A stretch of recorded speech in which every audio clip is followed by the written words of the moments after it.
I walked into what I thought was my husband's empty office building at 9 p.m. and found him with his hands all over his business partner, Rebecca Martinez. What he didn't know was that I'd just spent 6 months secretly building the tech startup that would make both Rebecca and me millionaires, while completely cutting him out of the deal. Before we jump back in, tell us where you're tuning in from, and if this story touches you, make sure you're subscribed, because tomorrow, I've saved something extra special for you. The irony of discovering your husband's affair in a building you technically own is something I wouldn't wish on anyone, yet it happened to me on a cold February evening in downtown Seattle. My name is Sarah Thompson, and for 3 years I'd been married to David Thompson, a man who prided himself on being a successful entrepreneur despite never actually succeeding at anything entrepreneurial. David had always been the type of person who talked a brilliant game. When we met at a tech conference in Portland 4 years ago, he'd captivated me with his vision for revolutionary software solutions and his seemingly endless network of industry connections. He spoke with the confidence of someone who'd already achieved great things, and his enthusiasm was infectious. What I didn't realize then was that David's greatest skill wasn't building businesses. It was building the illusion of success. Our relationship moved quickly, perhaps too quickly, in retrospect. Within 6 months, we were living together in my apartment in Capitol Hill, and within 18 months, we were married in a small ceremony overlooking Puget Sound. David had proposed during a weekend trip to San Juan Island, presenting me with a beautiful vintage ring that he claimed had been his grandmother's, but which I later discovered he'd purchased on credit just days before. The early months of our marriage felt like a partnership in the truest sense.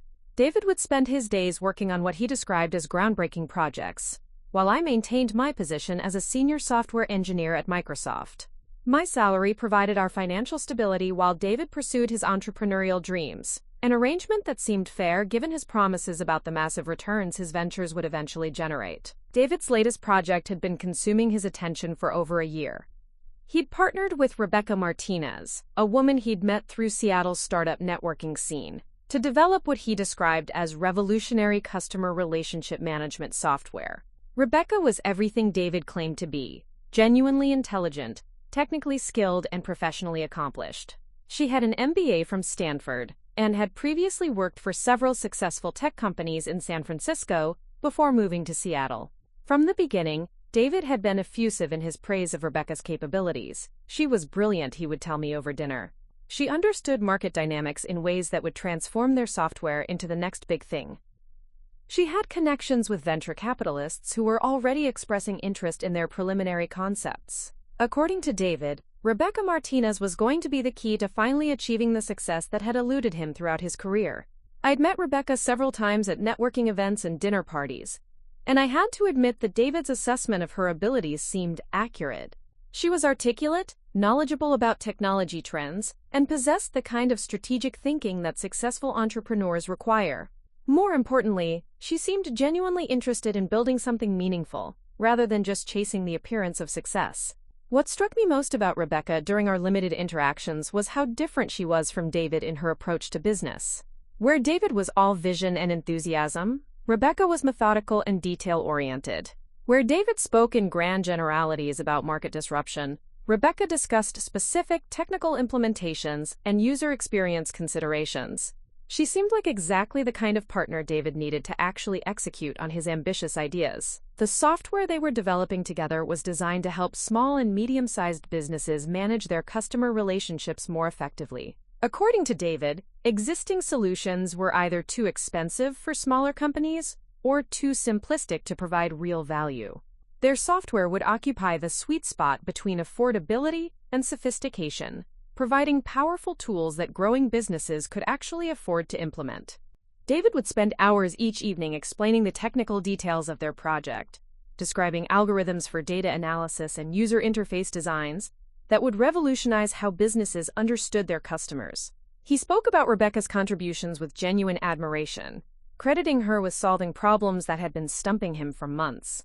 Their partnership seemed to energize him in ways I hadn't seen since the early days of our relationship. From my perspective, as someone with significant experience in software development, their project actually sounded promising. The market they were targeting was real, the problems they were trying to solve were legitimate, and their proposed solutions demonstrated a deep understanding of both technical possibilities and business requirements. For the first time since I'd known David, He seemed to be involved in something that might actually succeed. The only aspect of their partnership that occasionally struck me as unusual was how much time they spent together. David would leave for meetings with Rebecca early in the morning and return home late in the evening, explaining that they were working through complex technical challenges that required intensive collaboration. They would take working lunches that stretched into the afternoon, attend networking events together in the evenings, and even schedule weekend sessions to review their progress and plan their next steps. When I occasionally suggested joining them for their networking events or casual business dinners, David would explain that these gatherings were primarily focused on technical discussions that might be boring for someone outside their project. Rebecca had echoed this sentiment during our few conversations, mentioning that their work sessions often devolved into lengthy debates about software architecture and market positioning that could be tedious for outsiders. I accepted these explanations because they seemed reasonable, and because David appeared to be more focused and productive than I'd ever seen him. His previous ventures had been characterized by bursts of enthusiasm, followed by long periods of apparent inactivity. This project with Rebecca seemed different, more sustained, more systematic, and more likely to produce actual results. What I didn't realize during those months was that my background in software engineering and my connections within Seattle's tech industry made me far more valuable to their project than either David or Rebecca had acknowledged. I had spent years working on exactly the kind of enterprise software they were trying to develop, and I had relationships with potential clients, investors, and technical partners throughout the region. More importantly, I had been quietly developing my own ideas about customer relationship management software, ideas that addressed many of the same problems David and Rebecca were tackling, but with approaches that I believed were more technically elegant and commercially viable. During my evenings and weekends, while David was attending his endless meetings with Rebecca, I had been sketching out software architectures and business models that could potentially compete with or complement their work. The irony was that while David was so focused on his partnership with Rebecca, he had completely overlooked the technical and business expertise that was already available to him at home. I had the skills, experience, and industry connections that could have accelerated their project significantly, but David had never seriously considered involving me beyond providing financial support for his entrepreneurial adventures. As winter progressed and David's meetings with Rebecca became even more frequent and lengthy, I began to suspect that their partnership might be evolving beyond purely professional collaboration. David would return home from their sessions with an energy and excitement that seemed to extend beyond enthusiasm for their software project. He would mention Rebecca's insights and contributions with a warmth that felt more personal than professional. The evening I discovered them together had started like many others. David had told me he would be working late with Rebecca to finalize their presentation for a potential investor meeting scheduled for the following week. He had seemed particularly excited about this presentation, explaining that it could be the breakthrough that would secure the funding they needed to launch their software commercially. I had planned to spend the evening working on my own software concepts, but around 8:30 p.m. I realized I'd left my laptop charger at the office. Since David's building was only a few blocks from my Microsoft office, I decided to stop by and see if I could borrow his charger rather than making two separate trips downtown. The building that housed David's office was a converted warehouse in Pioneer Square that had been transformed into shared workspace for startups and freelancers. David had been renting a small office there for 6 months, claiming that having dedicated workspace outside our apartment helped him maintain better focus and professionalism for client meetings. I had a key to the building because David had given it to me months earlier, explaining that I might occasionally need to drop off documents or equipment when he was traveling. I'd used the key only once before, and that had been during normal business hours when the building was full of other entrepreneurs and freelancers working on their various projects. At 9 p.m. on a Thursday evening, the building was essentially empty. The shared conference rooms were dark, the communal kitchen was vacant, and most of the individual offices showed no signs of activity. The only light I could see was coming from the direction of David's office at the end of the second-floor hallway. As I approached his office, I could hear voices through the door. David's familiar laugh mixed with Rebecca's voice in what sounded like intimate conversation rather than business discussion. Something about the tone made me pause before knocking, and instead I quietly tried the door handle. The door was unlocked, and as it opened, I was confronted with a scene that instantly shattered every assumption I'd made about David's professional relationship with Rebecca Martinez. They were standing close together near his desk, David's hands on Rebecca's waist while she had her arms around his neck. They were kissing with the kind of passion that spoke of a relationship that had been developing for months rather than a spontaneous moment of attraction. What made the moment even more devastating was the setting itself. David's office, which I had helped him furnish and organize, had been transformed into something that looked more like a romantic hideaway than a professional workspace.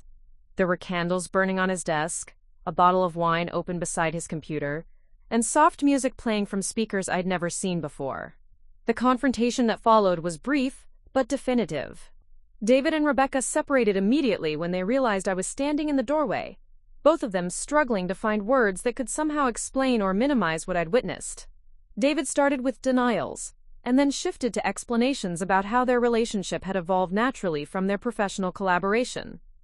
Rebecca, to her credit, didn't attempt to deny what was happening or shift blame to David.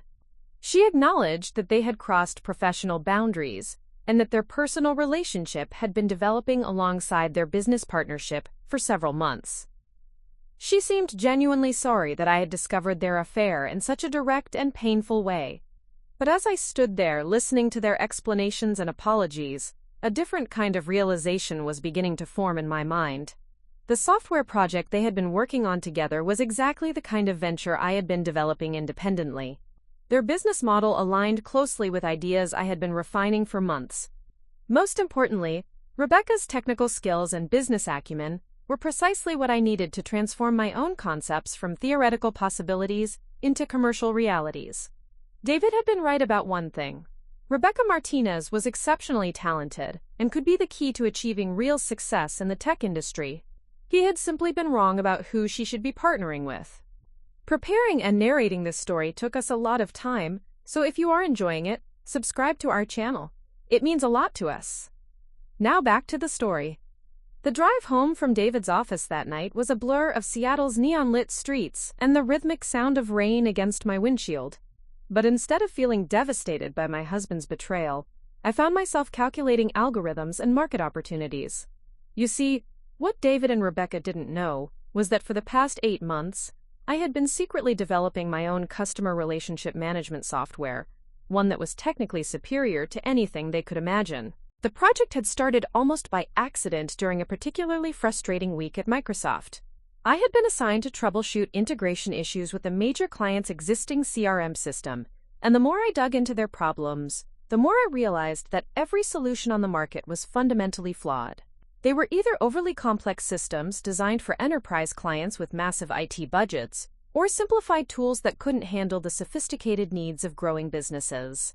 During my lunch breaks and weekend hours, I had begun sketching out what a truly intelligent CRM system might look like.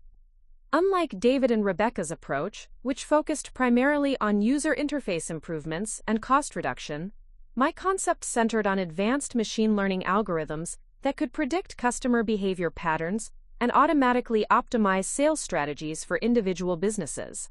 The breakthrough had come during a late-night coding session in October. I had been experimenting with natural language processing techniques that could analyze customer communication patterns and identify potential sales opportunities or service issues before they became problems. The algorithm I developed didn't just track customer interactions. It understood them, learned from them, and could predict future customer needs with remarkable accuracy. What made my system revolutionary wasn't just its technical sophistication, but its scalability. The machine learning components became more effective as more businesses used the platform, creating a network effect that would make it increasingly difficult for competitors to match its performance. Every customer interaction across all client companies would contribute to improving the system's predictive capabilities for everyone. I had been working on this project in complete secrecy, using my personal laptop and cloud computing resources that I paid for with my own Microsoft salary. The development environment was set up under a shell company I had incorporated in Delaware, Nexus Analytics, LLC, with myself as the sole owner and officer. Even my closest colleagues at Microsoft had no idea that I was developing what could potentially become their biggest competitor in the enterprise software space. The timing of discovering David's affair was almost providential. I had reached the point in my development process where I needed a business partner, Someone with the marketing expertise, industry connections, and strategic thinking necessary to transform my technical prototype into a commercial product.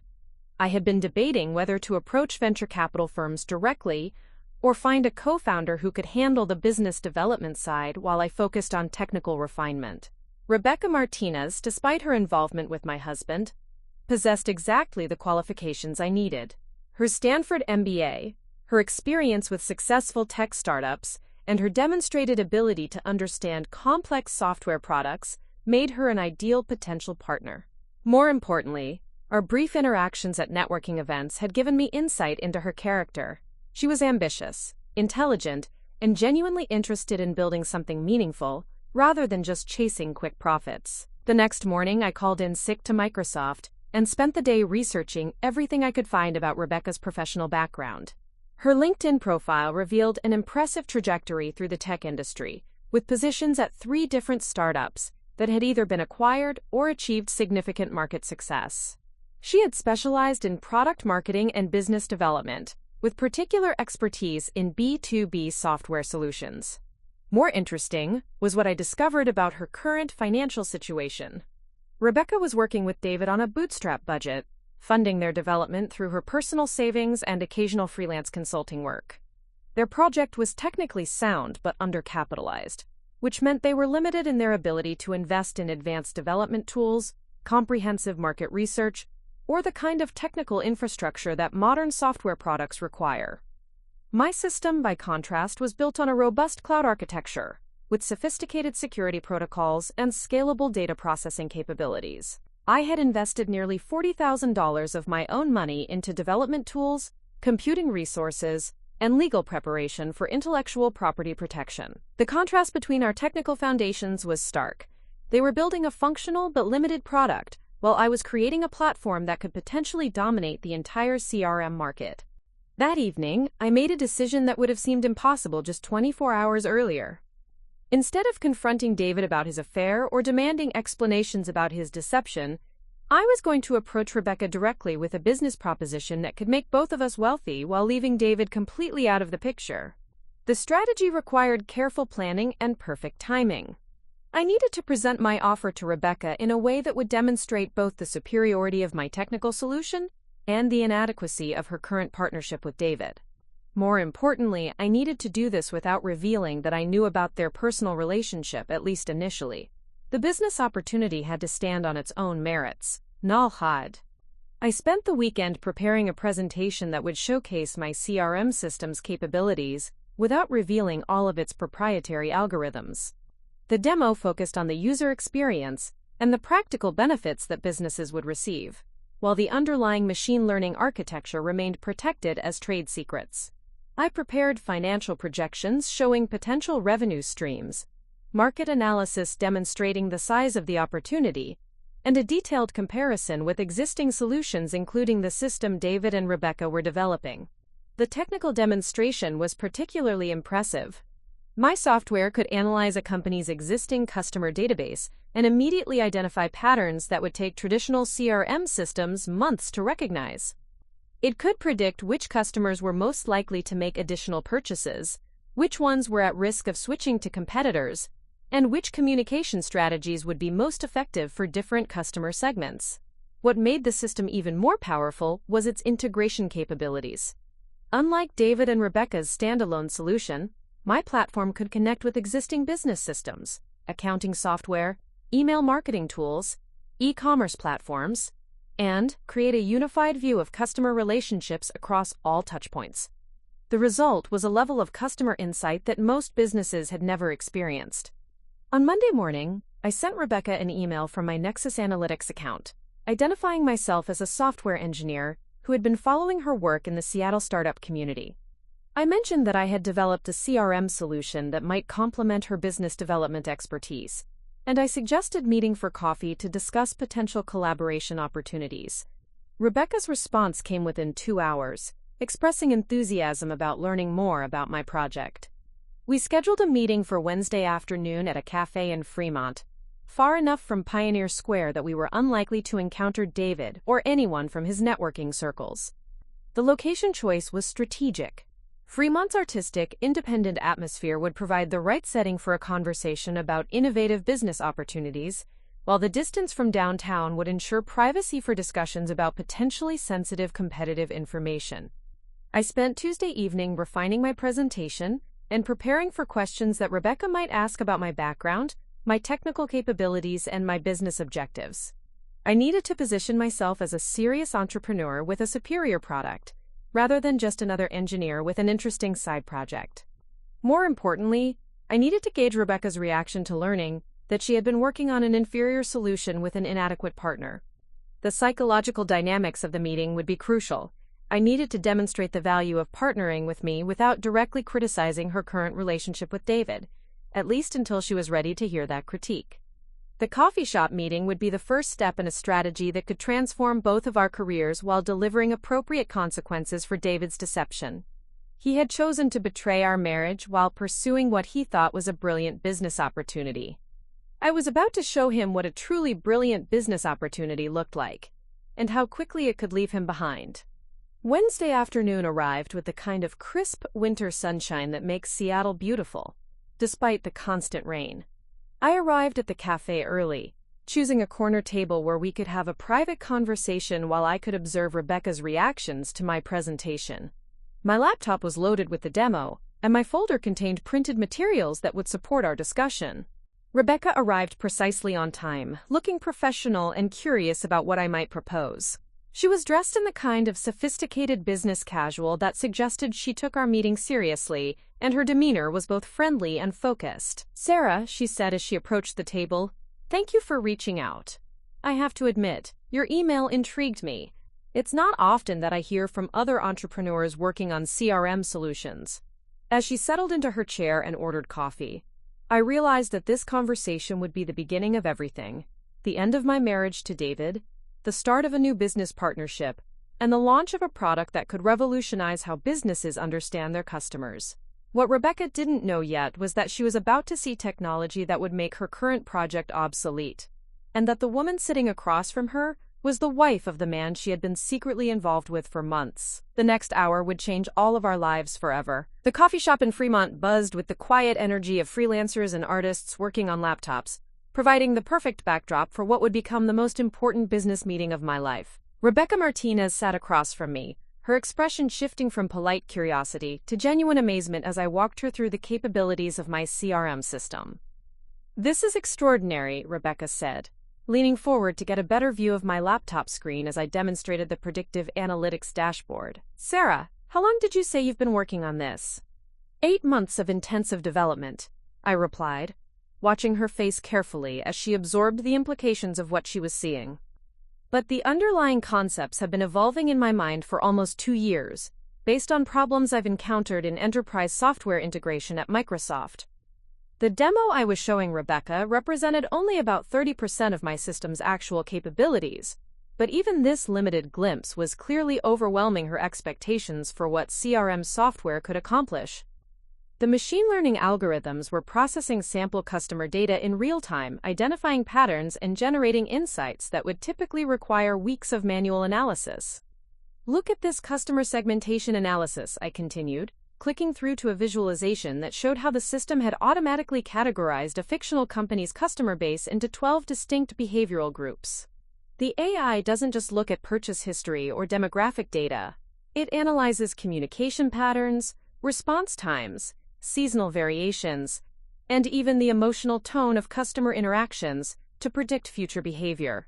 Rebecca pulled out her phone and began taking notes, her business development instincts clearly recognizing the commercial potential of what I was demonstrating. "The market implications are staggering," she murmured, almost to herself.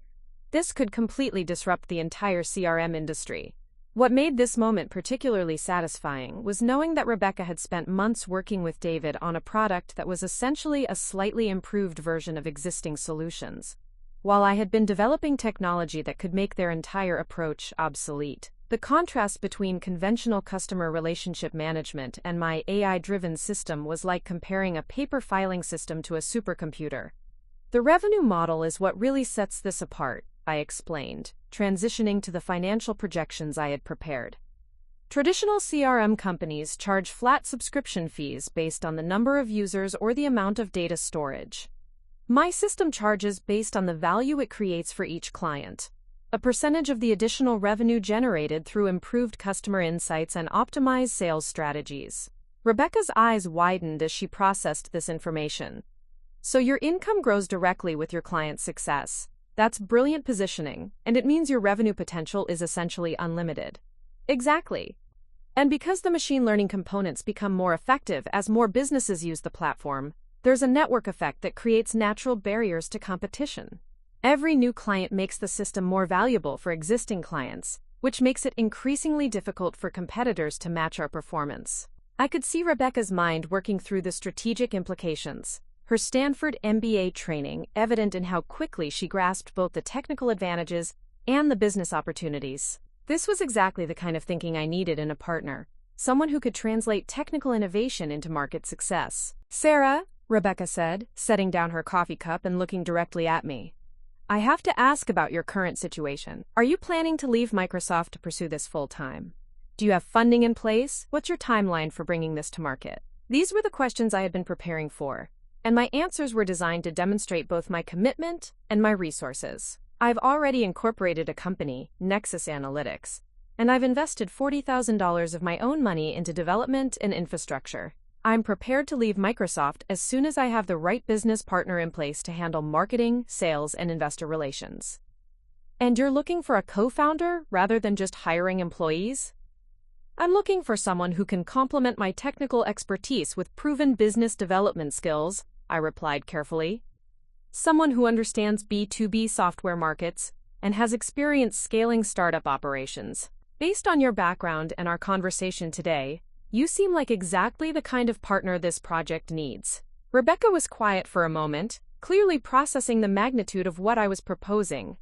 This would be a significant career change for me, she said finally. I'm currently involved in another CRM project that's approaching its launch phase. I can't just abandon that commitment without careful consideration. This was the opening I had been waiting for. The opportunity to discuss her current project without immediately revealing my connection to David. I'd be curious to hear about your other project, I said casually. How does it compare to what I've shown you today? Rebecca's description of her work with David was tactful, but revealing. She outlined their basic feature set, their target market, and their funding situation, without mentioning David by name, or providing details that might compromise their competitive position. What became clear from her summary was that their project was technically competent, but fundamentally limited in scope and ambition.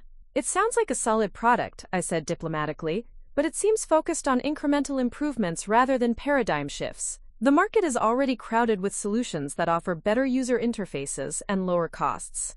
What you've described would be competing directly with established players who have significant advantages in marketing resources and customer relationships. That's been one of my concerns, Rebecca admitted.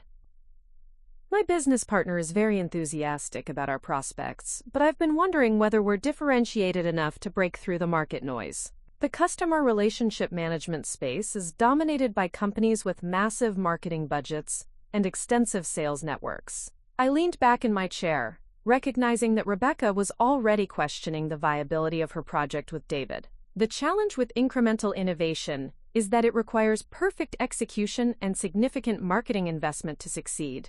Revolutionary innovation, on the other hand, creates its own market demand because it solves problems that customers didn't even realize they had. Like what you've developed here, Rebecca said, gesturing toward my laptop. Exactly.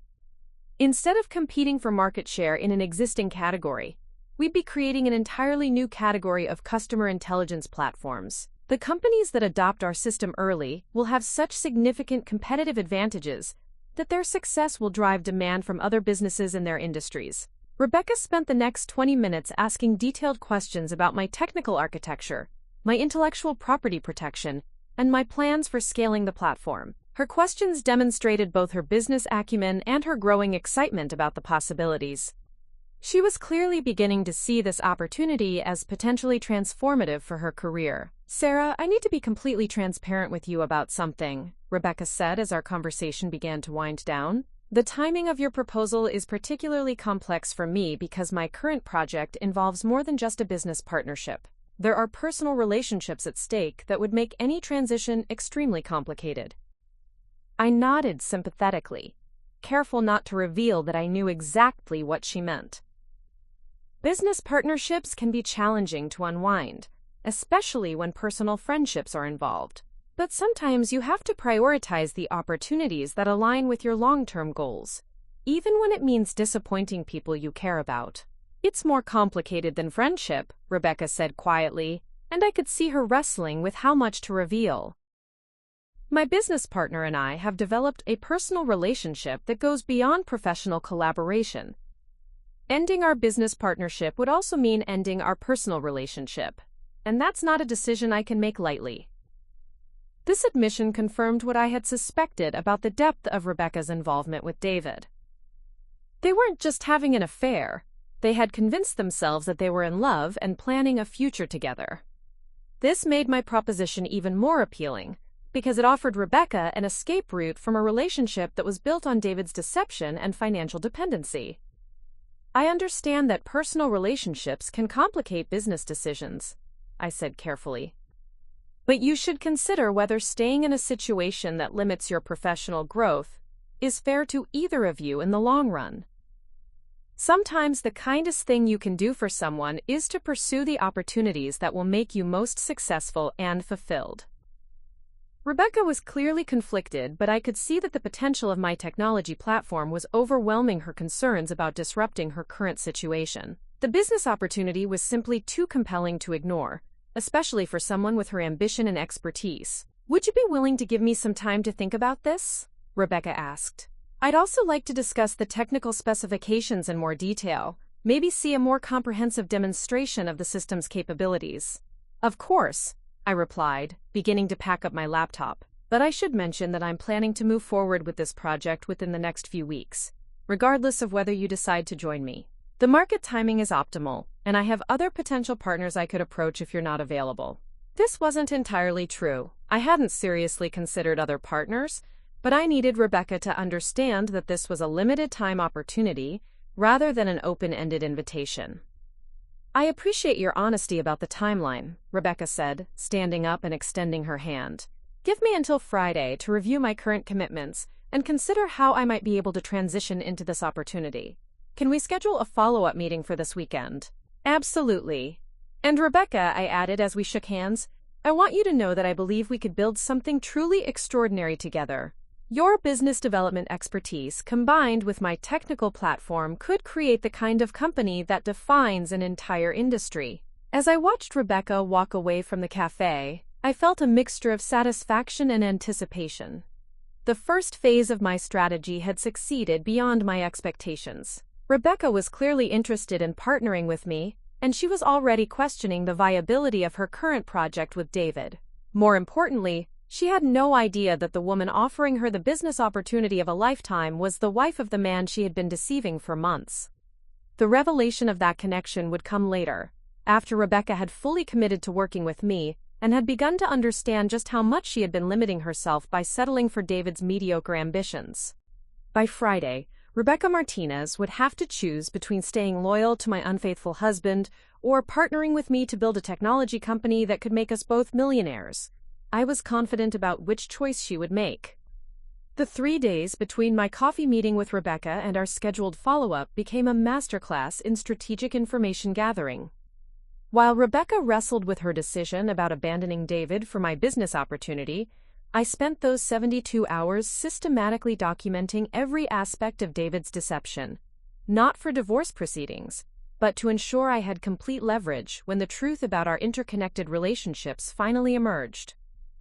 Thursday morning began with me calling in another sick day at Microsoft, a decision that raised no suspicions since I rarely used my vacation time and had accumulated weeks of unused leave. My manager, Jennifer Walsh, simply told me to rest up and feel better, having no idea that I was actually embarking on the most important professional project of my career.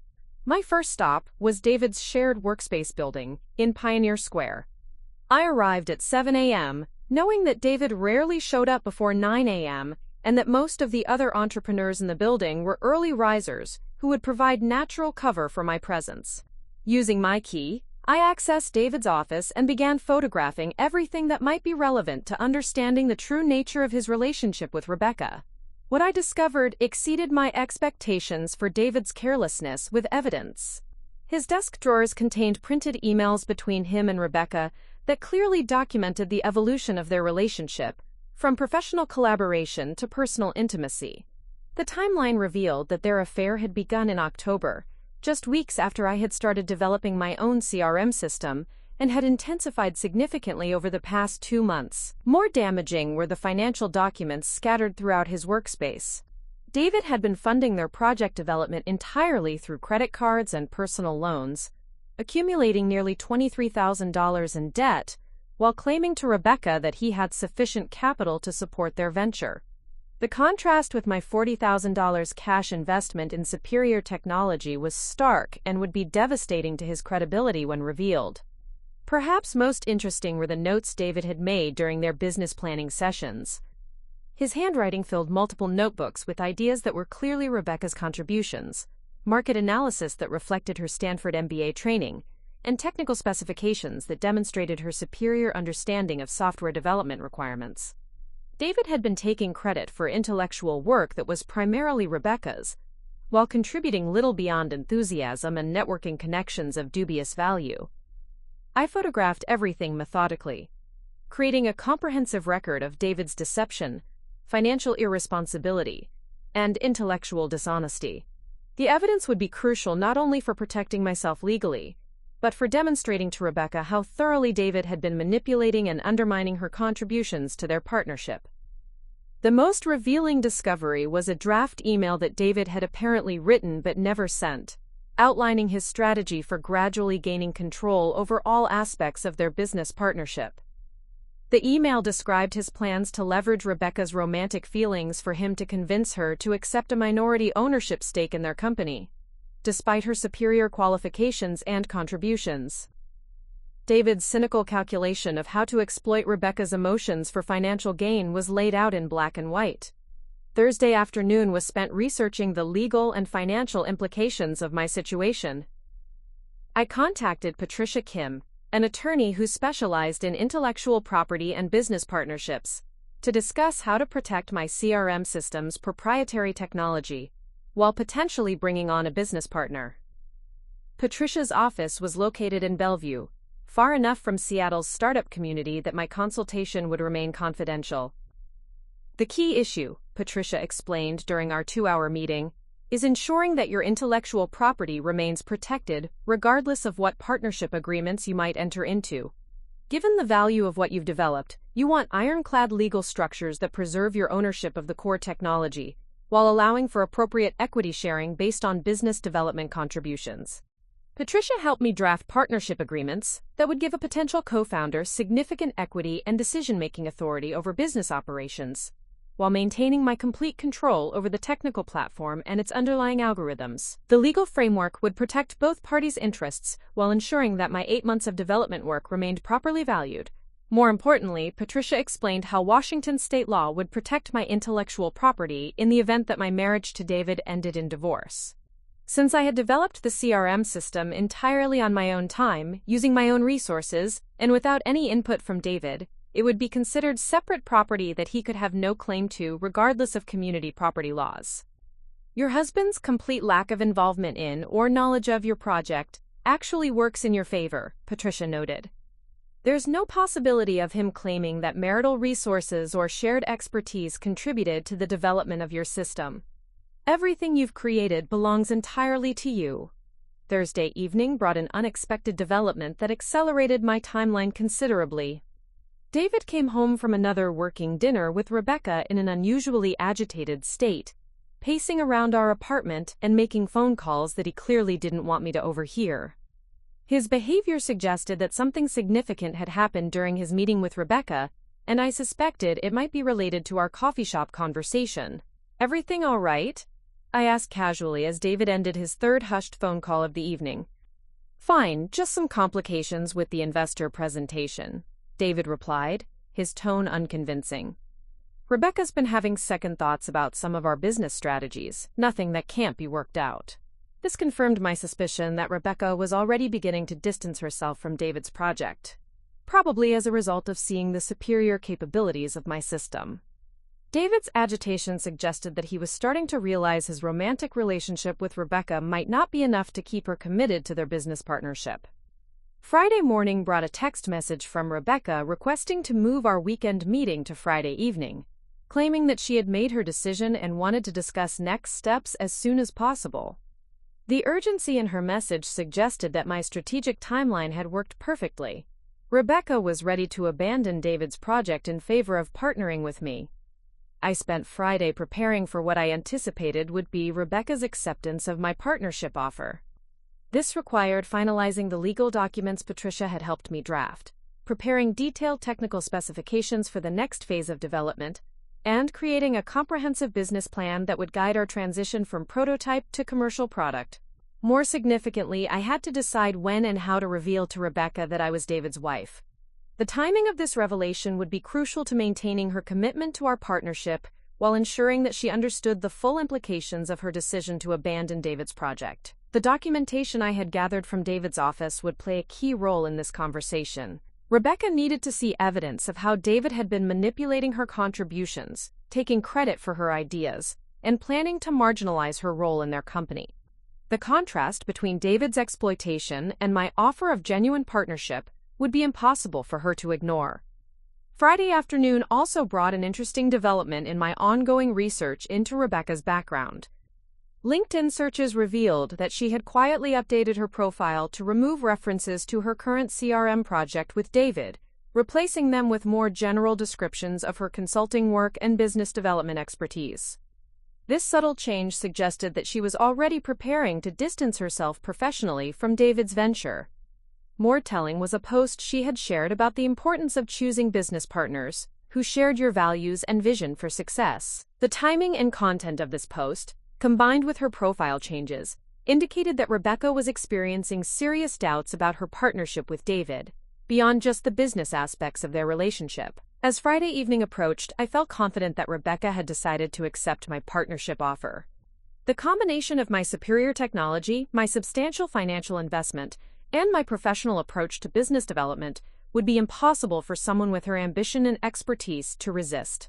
What Rebecca didn't yet realize was that by choosing to partner with me, she would be gaining not only access to revolutionary technology and unlimited growth potential, but also an ally who understood exactly how David had been manipulating and undermining her.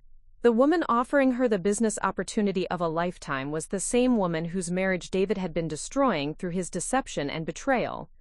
The meeting that evening would mark the beginning of a partnership that would transform both of our careers, while delivering appropriate consequences for David's dishonesty. He had gambled his marriage and his business relationships on his ability to manipulate two intelligent women simultaneously. He was about to discover that his gamble had failed spectacularly, and that the women he had been deceiving were far more capable and strategic than he had ever imagined. As I prepared to leave for my meeting with Rebecca, I reflected on how perfectly everything was aligning.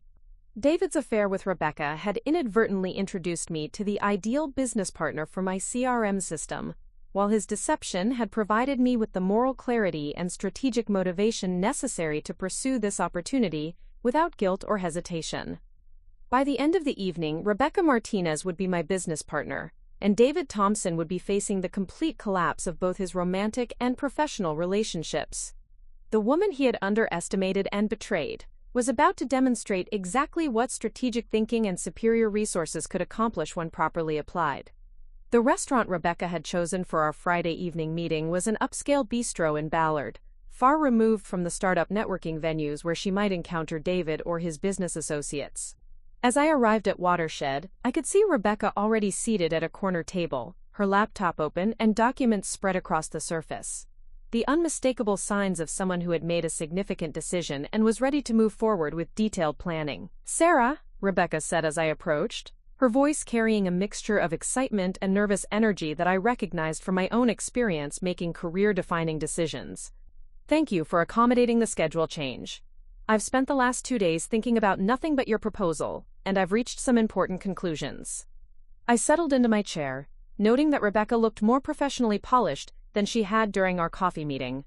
Her business attire was impeccable, her materials were organized with the precision of someone preparing for a major presentation, and her demeanor suggested that she was ready to discuss partnership terms rather than still weighing her options. "I'm glad you've had time to consider the opportunity thoroughly," I replied, maintaining the professional tone that had characterized our previous interactions. "What conclusions have you reached?" Rebecca leaned forward, her expression intensifying with the focus I had observed during our initial meeting. "Sarah, what you've developed isn't just superior technology, it's a paradigm shift that could redefine how businesses understand their customers. After reviewing my current project objectively, I realized that I've been settling for incremental improvement when I could be participating in revolutionary change." The waiter appeared to take our orders, providing a brief interruption that allowed me to observe Rebecca's body language and energy level. Everything about her presentation suggested that she had not only decided to accept my partnership offer, but had also begun mentally preparing for the transition away from her work with David. "More specifically," Rebecca continued after we had ordered, "I've analyzed the market positioning and competitive advantages of both projects, and the comparison isn't even close. Your machine learning algorithms create sustainable competitive advantages that would be impossible for traditional CRM companies to replicate. My current project, no matter how well executed, would be competing in a crowded market with limited differentiation." I nodded appreciatively, pleased that Rebecca's business analysis had reached the same conclusions I had anticipated. "The network effects are particularly important for long-term success," I agreed. "Every new client makes the system more valuable for existing clients, which creates natural barriers to competition and exponential growth potential." "Exactly. And your revenue model based on value creation rather than subscription fees means our income potential is essentially unlimited." Rebecca pulled out a tablet and showed me spreadsheets she had created, analyzing different growth scenarios. "I've run projections based on various market penetration rates, and even conservative estimates show potential revenues in the hundreds of millions within 5 years. The thoroughness of Rebecca's analysis impressed me and confirmed that she possessed exactly the business development expertise my project needed. She had independently verified the commercial viability of my technology platform and had begun developing strategic frameworks for bringing it to market successfully. "Rebecca, before we discuss specific partnership terms, I need to understand your timeline for making this transition," I said carefully. "What commitments would you need to fulfill with your current project before you could focus entirely on our venture?" Rebecca's expression became more serious as she considered this question. "That's the most complicated aspect of this decision," she admitted. "My current business partner has significant emotional investment in our project, beyond just the professional collaboration. Ending our partnership will have personal consequences that go well beyond business considerations." This was the opening I had been waiting for, the opportunity to begin revealing the true nature of our interconnected relationships. "You mentioned during our coffee meeting that personal relationships were involved. How significant are those complications?" "Very significant," Rebecca said quietly. "My business partner and I have been romantically involved for several months. He's convinced that we're building both a successful company and a long-term personal relationship together. Telling him that I'm leaving to partner with someone else will devastate him both professionally and personally." I maintained my expression of sympathetic concern, while internally marveling at how completely David had deceived Rebecca about his own personal circumstances. She clearly believed that their relationship was exclusive and meaningful, with no idea that David was married and living with his wife every night while conducting his affair with her. "That does sound complicated," I said carefully. "How do you think he'll react when you tell him about our partnership opportunity?" Rebecca shook her head with obvious distress. "He'll be completely blindsided. David has been so confident about our project's success and our future together. He's been making plans that assume we'll be working and living together for years to come. I don't think he has any idea that I've been questioning either our business strategy or our personal relationship." The irony of Rebecca's concern for David's feelings was almost overwhelming. She was worried about hurting the man who had been systematically deceiving her about the most fundamental aspects of his life, while he was probably at home with his wife planning his next lie about working late or attending business meetings. "Rebecca, can I ask you something that might seem personal?" I said, deciding to begin probing deeper into David's deception. "How much do you know about your business partner's background, outside of your work together? His family situation, his previous relationships, his financial circumstances. Rebecca looked surprised by the question but answered thoughtfully. David's been very focused on our current project and our future plans together. He doesn't talk much about his past relationships, which I've interpreted as him being committed to building something new with me. As for his financial situation, he's invested significantly in our project development, though I know he's been stretching his resources to fund everything we've needed. Everything Rebecca believed about David was either partially or completely false. He hadn't been investing significantly in their project. He had been accumulating debt while taking credit for her contributions. He wasn't avoiding discussion of past relationships out of commitment to their future. He was hiding an active marriage that continued every day when he returned home to his wife. The reason I ask, I said carefully, is that successful business partnerships require complete transparency and trust. If someone is willing to be deceptive about personal matters, it raises questions about their integrity in professional situations as well. Rebecca nodded in agreement, though she clearly didn't suspect that I was referring specifically to David's behavior. That's one of the things that attracted me to your proposal, she said. Your approach to this partnership has been completely straightforward and professional. You've presented the technical capabilities, the market analysis, and the financial projections, without any emotional manipulation or unrealistic promises. This comment provided perfect setup for the revelation I was planning to make later in our conversation. David's emotional manipulation of Rebecca extended far beyond their romantic relationship into every aspect of their business collaboration, and she would soon understand exactly how thoroughly she had been deceived. I'm glad you feel that way about my approach, I replied. Transparency and mutual respect are essential for any successful partnership. Speaking of which, I should share some specific details about the legal structure I'm proposing for our collaboration. I opened my laptop and showed Rebecca the partnership agreements that Patricia Kim had helped me draft. The terms were generous but clear. Rebecca would receive 40% equity in Nexus Analytics in exchange for handling all business development, marketing, and investor relations responsibilities. I would retain 60% ownership and complete control over the technical platform and its proprietary algorithms. This is extremely fair, Rebecca said as she reviewed the documents. Many technical founders try to maintain majority control while expecting business partners to contribute significant expertise for minimal equity. Your proposal reflects a genuine appreciation for the value of business development expertise. Building a successful company requires both technical excellence and business expertise, I replied. I have no interest in trying to handle marketing and sales myself, when I could partner with someone who has proven capabilities in those areas. Our success will depend on both of us being able to focus on our respective strengths. Rebecca spent 20 minutes reviewing the legal documents and asking detailed questions about equity vesting, decision-making authority, and intellectual property protection. Her questions demonstrated both her business sophistication and her serious commitment to moving forward with our partnership. Sarah, I'm ready to accept your partnership offer, Rebecca said finally, looking up from the documents with an expression of determined excitement. Your technology platform, combined with my business development experience, could create something truly extraordinary. I want to be part of building the future of customer relationship management. I'm delighted to hear that, I replied, extending my hand across the table. Welcome to Nexus Analytics, Rebecca. I think we're going to accomplish remarkable things together. As we shook hands, I felt a mixture of satisfaction and anticipation.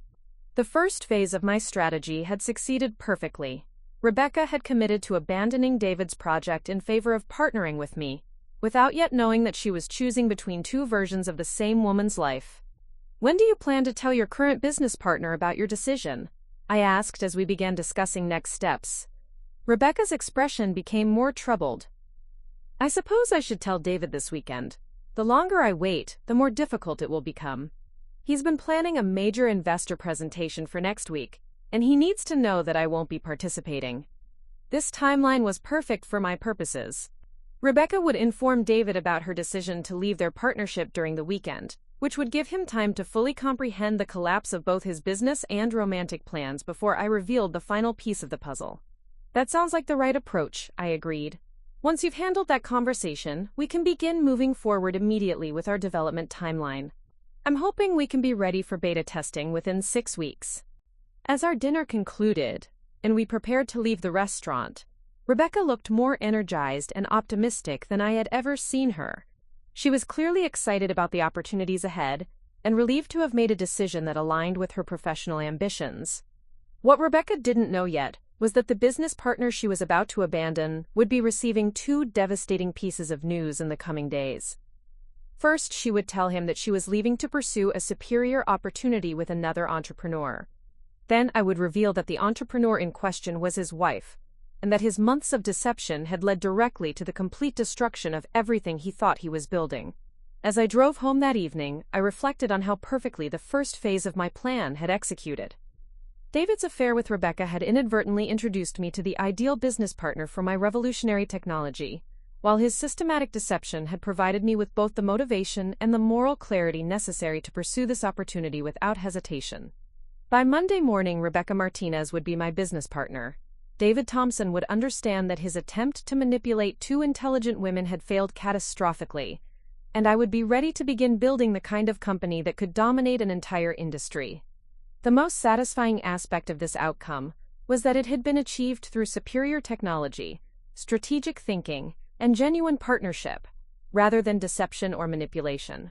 While David had been playing games with people's emotions and financial security, I had been building something of real value that could benefit everyone involved, except the person who had chosen betrayal over honesty.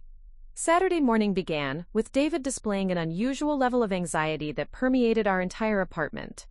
He was checking his phone obsessively, making coffee but forgetting to drink it, and pacing between rooms as if he couldn't settle on any particular activity.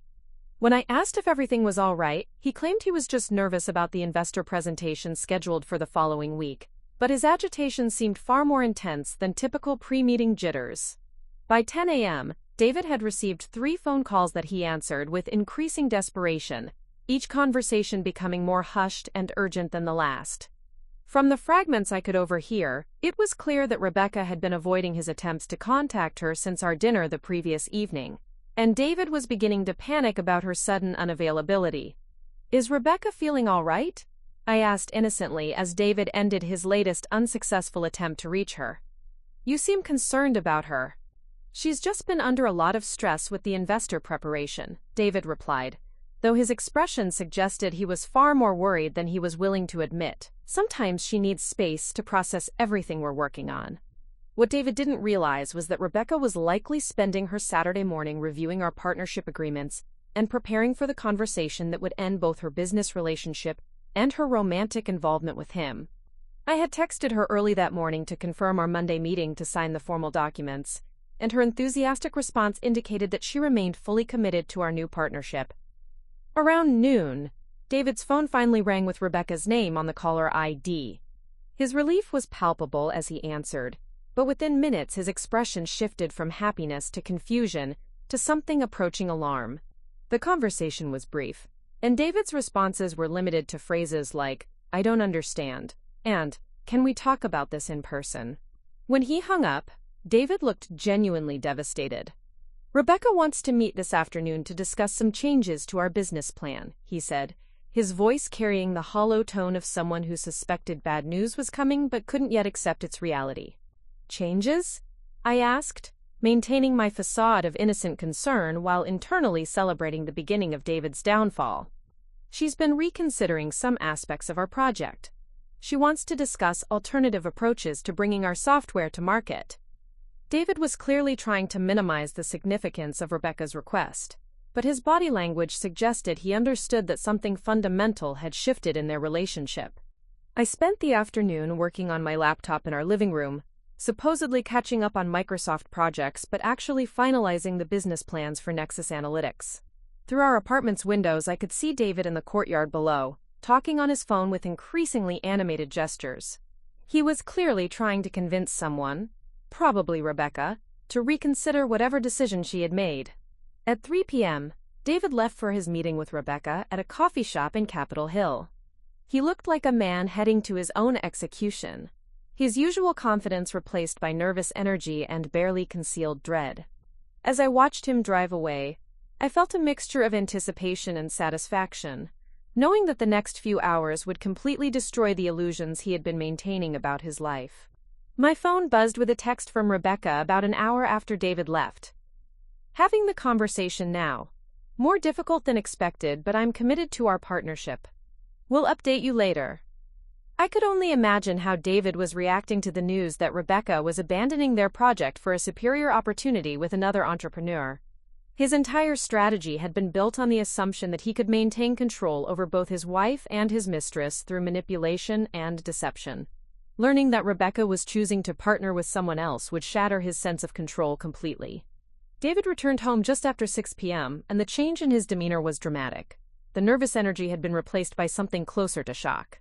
He moved through our apartment like someone in a trance, opening the refrigerator without taking anything out, picking up books without reading them, staring out windows without seeming to see anything. "How did your meeting with Rebecca go?" I asked, though I could clearly see that it had been devastating for him. "She's leaving our partnership," David said flatly, slumping onto our couch with the posture of complete defeat. "She claims she's been offered a better opportunity with some other entrepreneur who has superior technology and more funding." The irony of David's summary was almost overwhelming.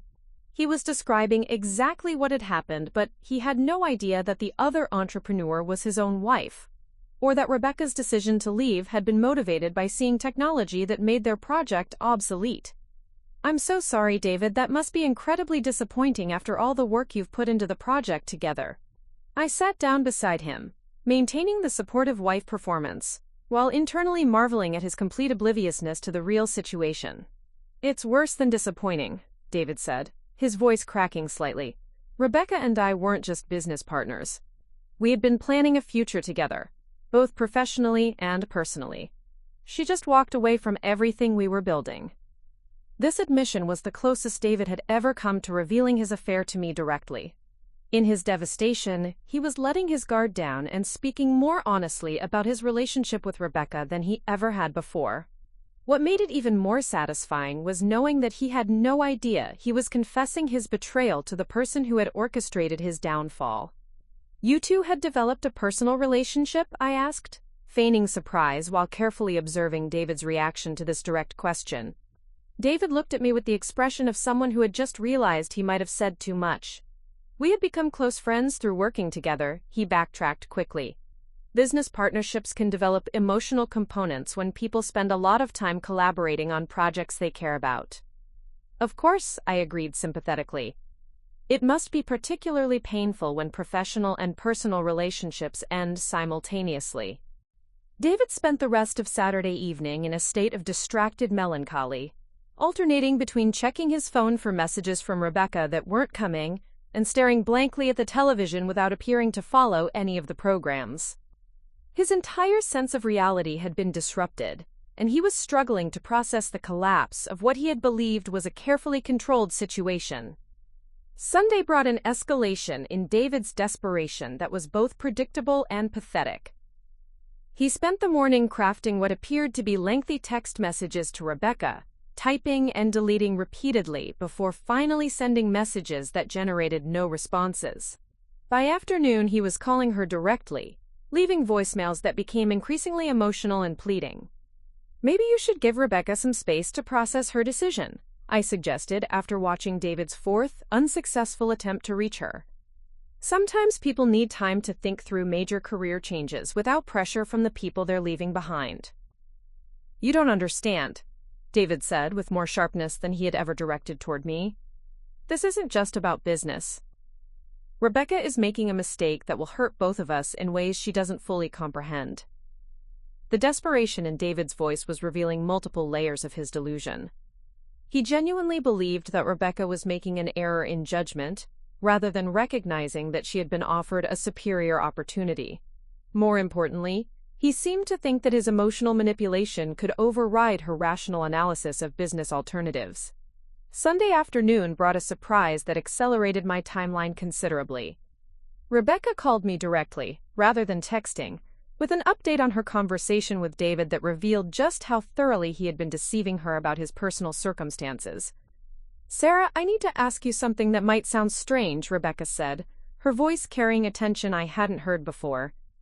"During our conversation yesterday, David mentioned that he had significant personal obligations, that would make it difficult for him to start over with a new partner if our business relationship ended.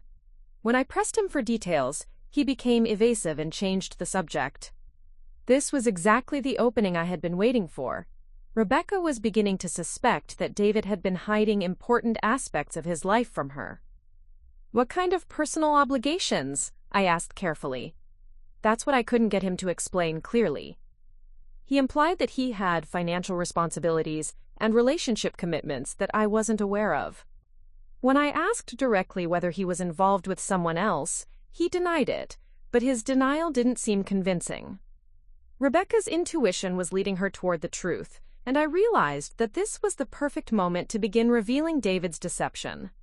She had already committed to our business partnership, she had ended her professional relationship with David, and she was starting to question his honesty about their personal relationship.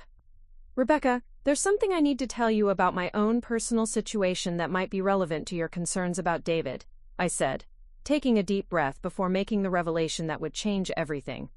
"I haven't been completely forthcoming about my background during our business discussions, because I wanted our partnership to be evaluated purely on its professional merits." "What do you mean?" Rebecca asked, though I could hear in her voice that she was beginning to suspect something significant was coming. "I'm married, Rebecca. My husband is also involved in the Seattle startup community, working on customer relationship management software with a business partner he's been collaborating with for several months." The silence that followed was long enough for Rebecca to begin processing the implications of what I had just told her. When she finally spoke, her voice was barely above a whisper. "Sarah, what's your husband's name?" "David Thompson." The sound Rebecca made was somewhere between a gasp and a sob, the vocalization of someone whose entire understanding of their situation had just been shattered. Everything she had believed about her relationship with David, everything she had been told about his availability and commitment, had been revealed as elaborate deception. "He never told me he was married," Rebecca said finally, her voice shaking with a mixture of betrayal and humiliation. "He led me to believe that we were building both a business and a personal relationship together. I thought we were planning a future as partners in every sense." "I know," I said gently. "I've known about your relationship with David for months, Rebecca. I discovered your affair several weeks ago, which is part of what motivated me to approach you with my business proposal." Rebecca was quiet for several minutes, clearly struggling to process not only David's betrayal, but also the revelation that his wife had known about their affair and had turned that knowledge into a strategic advantage. When she finally spoke again, her voice carried a different quality, anger mixed with determination. "So when you offered me the partnership opportunity, you knew exactly who I was and what my relationship with David involved? I knew that you were a talented business professional who was wasting her expertise on a mediocre project with a dishonest partner," I replied. "I also knew that you deserved the opportunity to work with someone who would value your contributions and treat you with honesty and respect. And now David has lost both his business partner and his wife in the same weekend," Rebecca said, a note of grim satisfaction entering her voice. "Actually, he doesn't know about the second part yet," I said. "I was planning to have that conversation with him tomorrow, after you and I finalized our partnership agreements. I wanted to make sure our business relationship was completely secured before I dealt with the personal implications of his deception." Rebecca's laughter was sharp and humorless. "So David thinks he's only lost his business partner and his mistress. He doesn't realize he's also about to lose his wife to the same woman he just lost his business partner to." "Exactly. And tomorrow, when I tell him the truth about our partnership, he'll understand that his attempt to manipulate both of us simultaneously has resulted in us joining forces to build something far superior to anything he could have achieved." As we ended our call, I felt the satisfaction of a strategy executed to perfection. David had spent months believing he could deceive and control two intelligent women simultaneously. Instead, his deception had brought those women together in a partnership that would not only make us both wealthy, but would also deliver consequences for his betrayal that he never could have anticipated. Tomorrow would bring the final confrontation, when David would learn that the collapse of his business and romantic relationships was only the beginning of the reckoning for his choices. Monday morning arrived with the kind of gray Seattle drizzle that seemed to match David's emotional state perfectly. He had spent another sleepless night alternating between checking his phone for messages from Rebecca that never came, and staring at the ceiling with the hollow expression of someone whose entire world had collapsed without warning. What David didn't know was that his worst day was just beginning. I had called in my final sick day at Microsoft, knowing that by the end of the week I would be submitting my resignation to focus entirely on Nexus Analytics. My meeting with Rebecca was scheduled for 10 a.m. to sign our partnership agreements and officially launch our business relationship. David's final confrontation would come later, after I had secured the future that his deception had inadvertently made possible. "I think I need to go to Rebecca's apartment and talk to her in person," David announced over breakfast, his voice carrying the desperate determination of someone who refused to accept that his situation was beyond repair. "This whole thing is a misunderstanding that we can resolve if I can just explain how much our partnership means to me." The pathetic irony of David's plan was almost overwhelming. He wanted to convince Rebecca to abandon the business opportunity of a lifetime and return to their mediocre project by declaring his feelings for her, having no idea that Rebecca now knew he was married and had been deceiving her for months. "David, maybe you should respect Rebecca's decision," I said gently, maintaining my facade of supportive ignorance while internally marveling at his complete delusion about the situation. "If she's found a better opportunity, trying to pressure her into changing her mind might only make things worse. You don't understand the complexity of what Rebecca and I have built together," David replied with more emotion than he had ever displayed in front of me. "This isn't just about business. We have a connection that goes beyond professional collaboration. I can't just let her walk away without fighting for what we have." This emotional confession was perhaps the most honest David had ever been with me, though he still didn't realize he was describing his affair to his own wife. His willingness to reveal the depth of his feelings for Rebecca demonstrated how completely her rejection had shattered his ability to maintain his usual careful deceptions. "What kind of connection?" I asked, deciding to push David toward a fuller admission of his betrayal before I revealed the truth about my own involvement with Rebecca. David looked at me with the expression of someone wrestling with how much to reveal. "Rebecca and I have developed feelings for each other that complicate our business relationship. I know that might be difficult for you to understand, but sometimes professional partnerships evolve into something more personal and meaningful." "Are you saying you've fallen in love with your business partner?" I asked, feigning surprise while carefully observing David's reaction to this direct question. "Yes," David said simply, his voice carrying a vulnerability I had never heard before. "I love Rebecca Martinez, and I believe she loves me too. That's why her decision to leave our partnership is so devastating. She's not just abandoning our business, she's abandoning our future together." This confession was exactly what I needed to justify the revelation I was about to make. David had finally admitted his affair directly, removing any possibility that he could later claim misunderstanding or deny his betrayal. More importantly, his emotional state would make the shock of learning about my partnership with Rebecca even more devastating. "David, there's something I need to tell you about Rebecca's new business opportunity," I said, maintaining my calm tone while preparing to deliver information that would completely destroy his remaining illusions about control over the situation. "What do you mean?" David asked, his attention focusing on me with desperate intensity. "The entrepreneur Rebecca has decided to partner with is me." The silence that followed was so complete that I could hear the rain against our windows and the distant sound of traffic on the street below. David stared at me with the expression of someone whose brain was struggling to process information that made no logical sense within his understanding of reality. "That's impossible," David said finally, his voice barely above a whisper. "You work at Microsoft. You don't have any experience with startup development or CRM software." Rebecca said she was partnering with someone who had revolutionary technology and significant funding. I opened my laptop and turned it toward David, showing him the Nexus Analytics website I had created over the weekend. The professional presentation included detailed descriptions of our AI-driven customer relationship management platform, testimonials from beta testing clients, and comprehensive technical specifications that demonstrated the superiority of our system. "I've been developing this technology for 8 months, David. While you were having your affair with Rebecca, I was creating software that makes your entire project obsolete." David scrolled through the website with growing horror, his face becoming progressively paler as he absorbed the implications of what he was seeing. The technical sophistication of my platform was so far beyond what he and Rebecca had been developing, that their project looked primitive by comparison. "This is impossible," David repeated, though his voice now carried the hollow tone of someone who was beginning to accept a reality that shattered everything he had believed about his life. "You never told me you were working on anything like this. You never showed any interest in my business projects. Because your business projects were mediocre and underfunded, while I was building something revolutionary," I replied with perfect honesty. "Why would I waste time on incremental improvements when I was developing technology that could dominate an entire industry?" David clicked through to the partnership information page, where Rebecca's biography was prominently featured alongside mine as co-founder and chief business development officer of Nexus Analytics.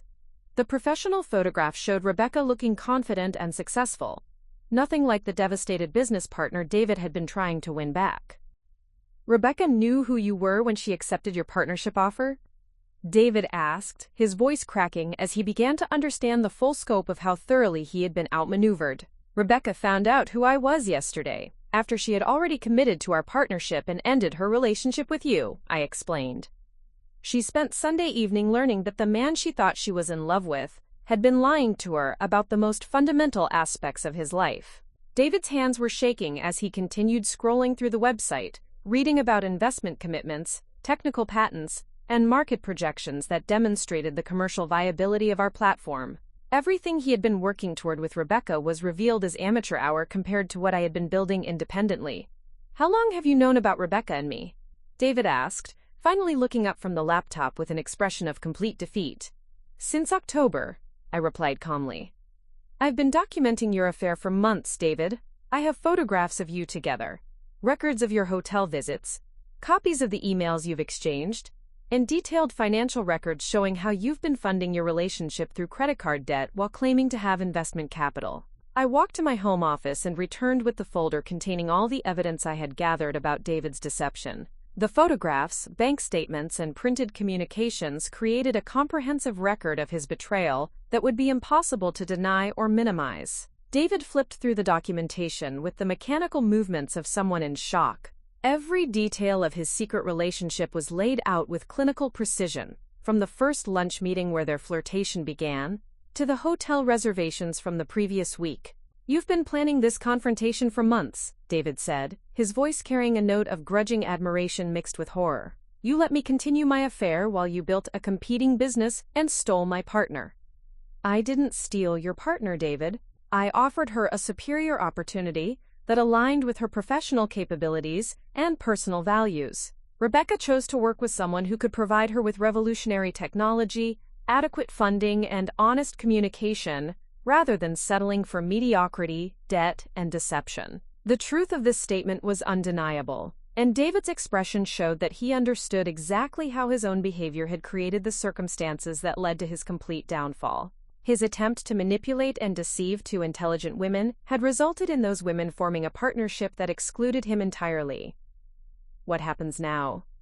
David asked, though his tone suggested he already suspected that his situation was beyond salvage. "Now you face the consequences of your choices," I replied, maintaining the calm authority that had replaced years of accommodating his deceptions. "Rebecca and I will be launching Nexus Analytics within the next month. Our technology will make your CRM project obsolete before you can bring it to market, assuming you can even find another business partner willing to work with someone who has proven himself capable of systematic deception." David closed the laptop and sat back in his chair, finally seeming to grasp the complete scope of what he had lost. His affair with Rebecca had cost him his business partnership, his romantic relationship, and his marriage simultaneously, while providing his wife with the perfect business partner for a venture that would make both women wealthy.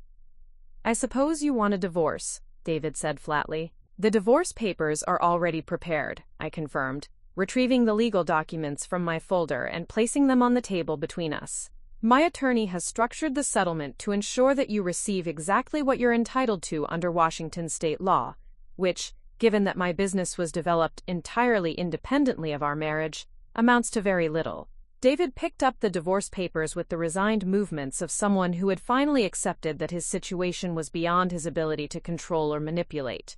The settlement terms were legally fair but financially devastating, leaving him with minimal assets and maximum responsibility for the debts he had accumulated funding his affair. "You've thought of everything," David said, and for the first time in our conversation, his voice carried genuine respect for the strategic thinking that had led to his complete defeat. "I learned from watching you, David. You taught me that people reveal their true character when they think no one is paying attention. The difference is that while you were using that knowledge to deceive and manipulate, I was using it to protect myself and build something meaningful." David signed the divorce papers without reading them carefully, his spirit too broken to mount any resistance to terms that would leave him financially and professionally devastated. The man who had spent months believing he could control two women through manipulation and deception had been completely outmaneuvered by the wife he had underestimated. As David gathered his belongings to leave our apartment for the final time, I reflected on how perfectly justice had been served. His attempt to betray me had led directly to me finding the ideal business partner and developing the professional relationship that would define the rest of my career. Rebecca's involvement with David had introduced her to technology that would make her wealthy, while providing her with a business partner who valued her contributions and treated her with respect. "One last question," David said as he reached the door. "Did you ever actually love me, or was our entire marriage just another strategic calculation?" "I loved the man I thought you were," I replied honestly. "But that man was apparently a fiction you created to manipulate me into supporting your lifestyle while you planned your future with someone else. The real David Thompson has been revealed through his choices, and that person isn't someone I could ever love or respect." David left without another word, and I watched from our window as he loaded his car with the few possessions I had allowed him to take. His phone buzzed repeatedly, probably messages from Rebecca that he would never answer, or calls from business associates who would soon learn that his startup had collapsed before it could launch. By evening, I was alone in what was now my apartment, reviewing the partnership agreements Rebecca and I had signed that morning. Nexus Analytics was officially launched, with two co-founders who had both learned valuable lessons about the importance of choosing business partners who shared their values and vision for success. David Thompson had taught both Rebecca Martinez and me exactly what we didn't want in a business relationship, and now we had the opportunity to build something extraordinary together based on trust, mutual respect, and complementary expertise. His betrayal had inadvertently created the foundation for our success. 6 months later, I stood in the corner office of our new headquarters in South Lake Union, watching Rebecca present our quarterly results to a room full of venture capitalists who were competing to lead our Series A funding round. The transformation from betrayed wife to successful tech entrepreneur felt surreal, but the numbers on the projection screen were undeniably real. Nexus Analytics had generated $2.3 million in revenue during our first 6 months of operation. The machine learning algorithms continue to exceed our performance projections, Rebecca was explaining to the investors, her confidence and expertise commanding the room's complete attention. Our client retention rate is 97%, and average revenue per client has increased by 40% quarter over quarter as businesses discover new applications for our predictive analytics. I watched Rebecca field complex questions about market penetration, competitive positioning, and scalability requirements, with the kind of sophisticated analysis that had made our partnership so successful. The woman David had tried to manipulate and control was now recognized as one of Seattle's most promising young entrepreneurs, regularly featured in business publications, and invited to speak at industry conferences. Our success had exceeded even my most optimistic projections. The AI-driven customer relationship management platform had captured market attention immediately, with businesses reporting revenue increases of 20 to 30% within months of implementation. Word-of-mouth referrals had created demand that outpaced our ability to onboard new clients, leading to the kind of growth trajectory that venture capital firms considered irresistible. More satisfying than the financial success was the professional recognition Rebecca and I had earned for revolutionizing an entire industry. Harvard Business School had written a case study about our innovative revenue model, and MIT had invited us to guest lecture about the application of machine learning to business intelligence. We had transformed from unknown entrepreneurs to industry thought leaders in less than a year. The irony of our success was impossible to ignore. David's affair with Rebecca had introduced me to the perfect business partner, while his systematic deception had provided the motivation necessary to pursue this opportunity without hesitation or guilt. His betrayal had inadvertently created the circumstances that led to both women achieving success far beyond anything they could have accomplished with him. As the investor presentation concluded and Rebecca began scheduling follow-up meetings, I reflected on how completely our lives had changed since that February evening when I discovered David's affair. The shared workspace in Pioneer Square had been replaced by a modern office suite with 12 employees and expansion plans that would double our staff by year-end. Rebecca joined me at the windows overlooking Elliott Bay, her expression showing the satisfaction of someone who had finally found the professional environment where her capabilities could flourish without limitation. "The lead investor wants to discuss valuation terms this afternoon," she said with barely contained excitement. "Sarah, I think we're looking at a company valuation that could reach $50 million. The financial implications were staggering, but somehow less important than the personal transformation both of us had experienced. Working together had revealed capabilities and ambitions that neither of us had fully recognized while we were accommodating the limitations imposed by our relationships with David." "Any regrets about the path that brought us here?" I asked Rebecca, though I suspected I already knew her answer. "Only that I wasted so many months on that mediocre project when I could have been building something revolutionary," Rebecca replied with a laugh. "David actually did us both a favor by being so spectacularly dishonest. His deception forced us to recognize what we were settling for, and gave us the motivation to pursue what we actually deserved." The mention of David prompted me to share the update I had received from my divorce attorney earlier that week. Patricia Kim called yesterday with news about David's situation. Apparently he's been struggling to rebuild his business after our partnership collapsed. Rebecca's expression showed polite interest, but no emotional investment in David's circumstances.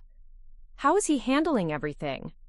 "Not well. He tried to launch a consulting firm using the CRM concepts you two had developed, but potential clients kept asking about his technical capabilities and business partner credentials. When he couldn't provide satisfactory answers, most of the opportunities evaporated." David's professional downfall had been swift and comprehensive. The Seattle startup community was small enough that word of his personal and business failures had spread quickly, making it nearly impossible for him to establish credibility with new partners or clients. His reputation for deception and poor judgment had become a liability that overshadowed whatever legitimate expertise he might have possessed. "The most interesting development," I continued, "is that he's been trying to contact both of us through mutual acquaintances, apparently hoping to arrange some kind of reconciliation meeting." Rebecca shook her head with a mixture of amazement and disgust. "Even now, after everything that's happened, he still thinks he can manipulate his way back into our lives. Some people never learn that actions have permanent consequences." The psychological profile Rebecca had described was consistent with everything I had observed about David's character. He had spent months believing he could control two intelligent women through deception and emotional manipulation, and even his complete defeat hadn't convinced him that his approach to relationships was fundamentally flawed. Our conversation was interrupted by Jennifer Walsh, our newly hired Director of Client Relations, who had been managing the influx of partnership inquiries from companies wanting to integrate our technology with their existing systems. "Sarah, Rebecca, I wanted to update you on the Microsoft partnership discussions," Jennifer said, her excitement evident in her voice. "The irony of Microsoft pursuing a partnership with my company was almost too perfect to believe. The same employer I had left to pursue this venture was now seeking to license our technology for integration with their enterprise software suite. My former colleagues had become potential clients, and my decision to resign had been validated by success that exceeded anything I could have achieved within their corporate structure. Microsoft's proposal includes a minimum commitment of $12 million over 3 years," Jennifer continued, "with performance bonuses that could increase the total value to $20 million if we meet their integration timeline requirements." Rebecca and I exchanged glances that conveyed our shared amazement at how far we had traveled from that coffee shop meeting in Fremont. The partnership opportunity with Microsoft alone would generate more revenue than David's entire business plan had projected for his lifetime career in startup development. As Jennifer left to prepare detailed partnership proposals, Rebecca returned to the topic of our personal transformations. "You know what I find most satisfying about our success? We achieved it through superior technology, strategic thinking, and genuine collaboration rather than deception or manipulation. Everything we've built is based on creating real value for our clients." The contrast with David's approach was indeed striking. While he had been playing games with people's emotions and financial security, we had been solving actual business problems through innovation and expertise. Our success was sustainable because it was built on substance rather than illusion. Speaking of genuine collaboration, I said, I have something I've been wanting to discuss with you about our long-term partnership structure. Rebecca looked curious as I retrieved a folder from my desk containing documents I had been preparing with Patricia Kim's guidance. I think it's time to restructure our equity arrangement to reflect your contributions more accurately. You've exceeded every expectation I had when we first partnered, and our success has been genuinely collaborative, rather than me providing technology for you to market. The revised partnership agreement I showed Rebecca adjusted our equity split to equal 50-50 ownership, reflecting the reality that our success had depended equally on technical innovation and business development expertise. David's former business partner was about to become an equal partner in a company worth tens of millions of dollars. Sarah, this is incredibly generous, Rebecca said as she reviewed the legal documents. Are you certain about making such a significant change to our ownership structure? I'm certain that our partnership has been the most successful professional relationship of my life, I replied honestly. You've transformed my technology platform from an impressive prototype into a dominant market leader. Equal partnership reflects the reality of how we've built this company together. As Rebecca signed the revised partnership agreements, I felt the completion of a transformation that had begun with David's betrayal and culminated in the kind of professional relationship I had never imagined possible. The woman David had tried to manipulate had become my equal partner in building something extraordinary. The late afternoon sun was streaming through our office windows as Rebecca and I prepared to leave for a celebratory dinner at the same restaurant where we had first discussed partnership terms 6 months earlier. The reservation was for 3 people. Patricia Kim would be joining us to celebrate both our business success and the legal resolution of all issues related to my previous marriage. David Thompson had taught both of us exactly what we didn't want in a business relationship, and we had used those lessons to build something far superior to anything he could have imagined. His attempt to deceive and control 2 intelligent women had resulted in those women forming a partnership that would define their careers and make them both wealthy beyond his comprehension. As we walked out of our headquarters toward the restaurant, I reflected on the perfect justice of our situation. David's betrayal had led directly to both women achieving success, recognition, and financial independence that would have been impossible if we had remained limited by his mediocre ambitions and dishonest character. The transformation was complete. Sarah Thompson, the accommodating wife who had hidden her capabilities to preserve her husband's ego, had become Sarah Chen, the co-founder of a technology company that was revolutionizing an entire industry. And Rebecca Martinez, the woman David had tried to manipulate and control, was now my equal partner in building the future we both deserved. Up next, you've got 2 more standout stories right on your screen. If this one hits the mark, you won't want to pass these up. Just click and check them out. And don't forget to like, subscribe, and turn on the notification bell so you don't miss any upload from us.